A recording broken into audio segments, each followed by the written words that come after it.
أعوذ بالله من الشيطان الرجيم. بسم الله الرحمن الرحيم.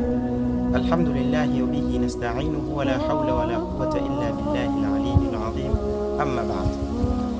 Ndugu wa Kiislamu, Mtume Muhammad sallallahu alayhi wasallam amesema, man kana yu'minu billahi wal yawmil akhir falyakul khairan aw liyasmut. Amesema Mtume kuwa atakayekuwa na muamini Mola wake na siku ya Kiyama, basi aongee jambo la kheri au anyamaze.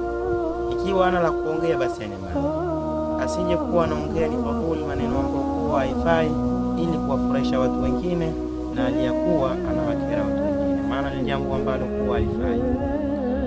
Ndugu zanguni katika imani, tambua kuwa baadhi ya binadamu wana tabia moja, wana tabia ya kupuuzia, wala wana tabia ya kusamehe, na ni wachache mno ambao wana tabia ya kusamehe.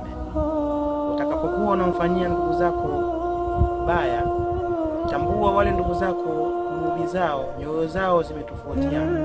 Kuna mwingine hiyo kidonda kitabaki moja kwa moja, kinasubiria tu siku utakuja kurejea maneno kama hayo, basi unavumbua kidonda hicho, unakitonesha moja kwa moja, inakuwa inasababisha kusuma baina yenu na uadui wa kuendelea mpaka siku ya Kiyama.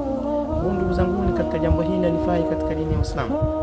Dini yetu ya Uislamu inatutaka sisi tuhurumiane na tusaidiane na tusameane kwa yale ambayo tunayoyakosea, kwa sababu Mtume anasema kullu ibn adam khata wa khairu khata'in at-tawwabun. Hadha, assalamu alaykum wa rahmatullahi.